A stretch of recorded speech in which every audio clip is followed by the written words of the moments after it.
Hey everyone, it's Mike from the Comic Book Trove. Welcome to the video. I've just got a new book into my collection, arrived yesterday, The Eternals, the Complete Saga Omnibus. So I thought what I'd like to do is just do a bit of an overview of the book, give you all a look at what it looks like inside, what's contained, and some of my thoughts on it. So let's take a look. So the first thing that I feel like I've got to do is point out this absolutely awesome cover art by the great Alex Ross. It pretty much goes without saying that an Alex Ross cover is going to be good, but this one in particular, I just think it looks so good. So I think we should just take a moment to just appreciate that. You appreciating it? Okay, good. So the book itself, what does it collect? So you've got the Eternals, the original series 1 to 19 and annual 1. So that's the Jack Kirby material, the original stuff. There was a previous version of the Eternals Omnibus that was released a few years ago, and it's been out of print for a long time now, and that collected this Jack Kirby material, the issues 1 to 19 in the annual, but that's all it had. And this one is, I suppose you'd have to describe it as a kind of expanded reprint, because it's got, as you can see here, plenty more other material. You've got the Invincible Iron Man annual 6, Avengers 246, 248, the Eternals 1985 series, issues 1 to 12, the Eternals, the Herod Factor 1, the New Eternals, Apocalypse Now, and material from What If 23 to 30, and those were backup stories and issues of What If, which basically gave some expansion to the history of the characters of the Eternal series and what they're all about, really. So if we take a look at the book, nothing too much here. You got the Eternals logo, the Complete Saga on the back of the book. Nice little bit of artwork there of the hive mind, I think that's called, and the spine exactly the same as on the actual dust jacket. Now, one thing as well I want to say is that they call this the Complete Saga, and it does have a lot of material in it, certainly a lot more, as I said, than the original Eternals Omnibus did, but it doesn't have issues from Thor. So what do I mean by that?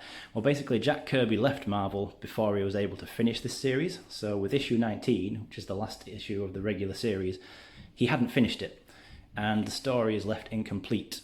So if you just read that series, you're going to be left hanging because you don't know what's going to happen next. And eventually those loose plot threads were picked up by Roy Thomas in issues of Thor. I think it was issues 283 to 300 of Thor, something like that. And there is a complete collection out at the moment that collects those issues called the Celestial Saga. So even though this is called the Complete Saga, it's technically not. I haven't actually read those issues of Thor though, so I don't know how big a deal it is that they're missing from this book, because I've only ever read the Jack Kirby material myself. I read that sometime last year when I was deciding whether or not I wanted to pick up this book. So I've only read some of this thing myself, so I'm not going to give an in-depth discussion of it because honestly I haven't read it all yet. So all I can really point out is what the gist of the whole thing is, and that's what I really want to do as I flick through it. So what are the Eternals? Well, they've got an MCU film coming up later this year. Would have been out last year if it hadn't been for the pandemic, but there you go. You know, plenty of other things were affected, more important than comic book movies, obviously. So what are the Eternals? Well, this is one of those things where you can try and explain it in as simple terms as possible, but I find that it's one of those things where even when you try and do that, you find that it's not that easy to do, and you've kind of got to give more detail just to try and explain what the heck it's all about.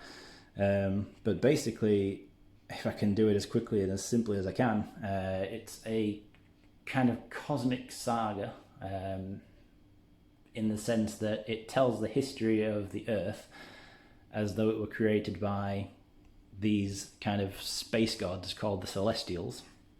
And pretty much what they do is they go from planet to planet and they kind of experiment with life. And in this series, the idea is that they came to Earth a long time ago and made humans pretty much, and experimented on humans to create two offshoots of human species, and those were the Eternals, which are kind of like superpowered semi-immortal beings, and the Deviants, who are kind of like the I don't know, the villainous version of the Eternals, I suppose, and they kind of look like mutants and yeah, not pretty faces.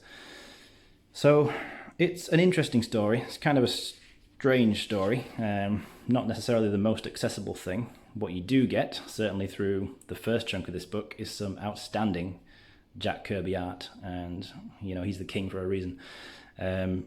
Plenty of amazing splash pages, double page spreads. I mean, you can pretty much turn to any page in here and you can see Jack Kirby going full Jack Kirby and just really doing his thing and going to town on the artwork in here. And it's just, yeah, beautiful to see, and a more interesting story than you would potentially think from that explanation. I don't know, you've probably formed yourself an opinion based on what I've already said the premise of this is, and whether you already knew that or not.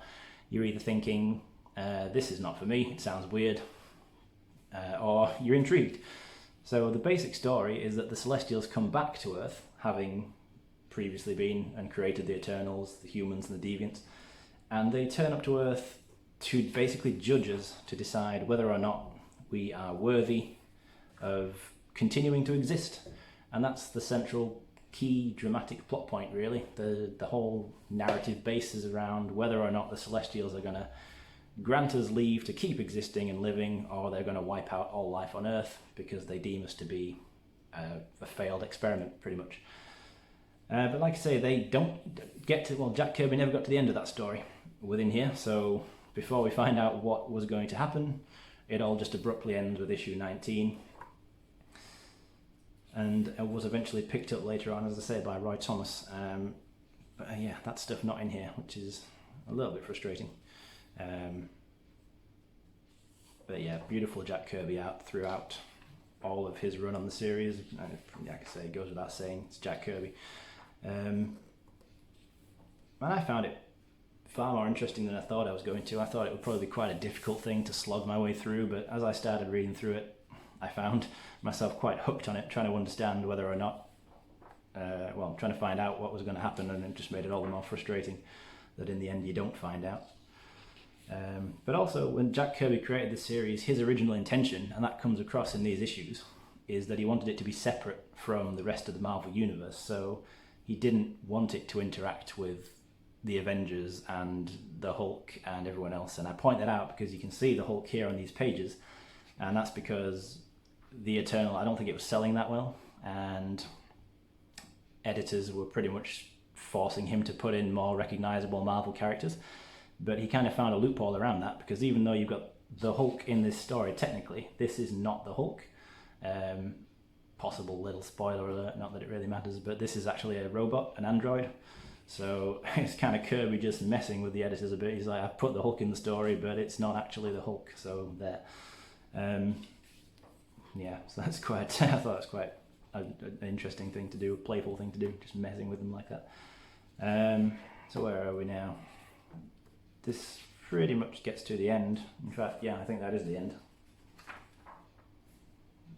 Yeah, I think that's about where it ends. That's Jack Kirby's run, just kind of ends there on a cliffhanger.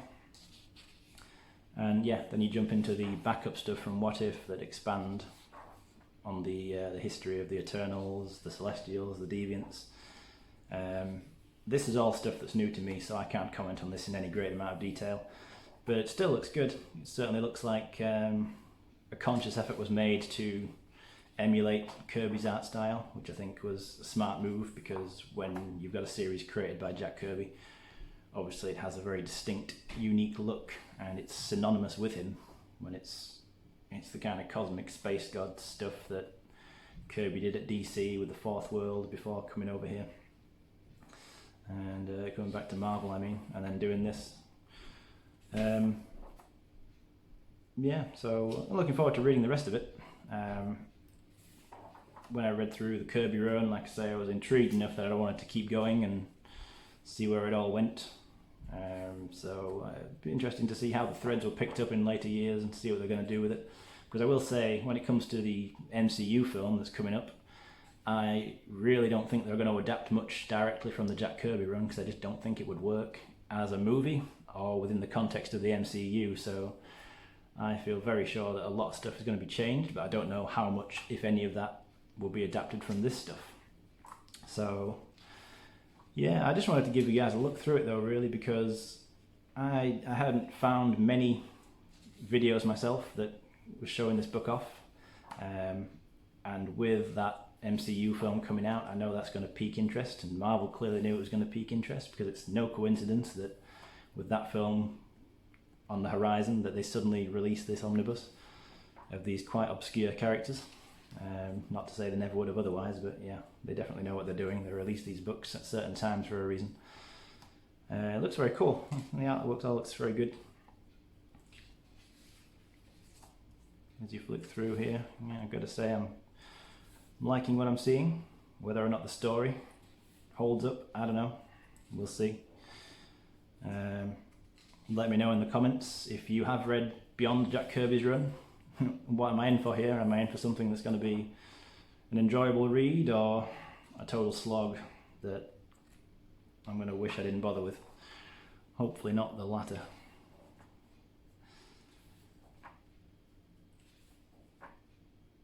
This really does look very good. I honestly do like the art.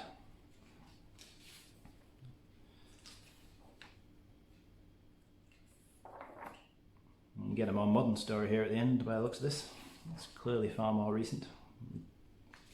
It's probably late 90s, early 2000s era, looks like.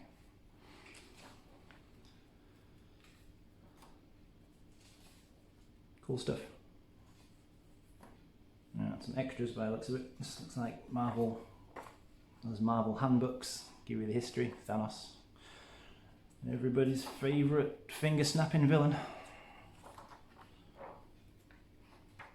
Yeah, clearly some character biographies. Yeah, that looks like they've done one for one of these pages stuck together. There we go.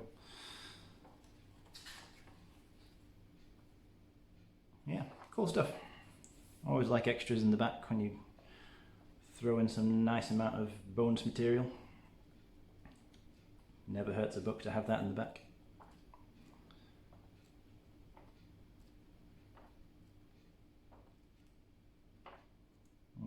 Yeah, original sketches by Jack Kirby. Yeah, I'm really pleased with it, guys. It looks like a great book. It's got a lot of stuff in there. I enjoyed the Jack Kirby run, so even if it was just that was reprinted, I still probably would have got it. But the fact that there's a whole bunch of extra stuff in there as well just makes this, yeah, a bit of a no-brainer for me. But obviously I don't think it's going to be for everyone. If you're not a Jack Kirby fan, for example, I really wouldn't recommend it. It's not up there with the more popular stuff, the more mainstream stuff, I suppose you could say, like Spider-Man, Fantastic Four, Avengers. If you're more at home just reading that, you might struggle a little bit to get into this if you're not into the whole cosmic saga or epic fantasy type thing. But if you are intrigued, if you liked that little look through the book, if it piqued your interest, then this is still in print. It's a pretty recent release, so it might be worth picking up a copy and just seeing what it's all about. Just do your homework, get ready for that Eternals film, and then we'll see whether or not they adapt much of this in there. But anyway, that's about it from me. Thanks for watching this one, guys. I hope to bring something else to you in the future and keep this content coming. Thank you very much. Please like and subscribe if you enjoyed.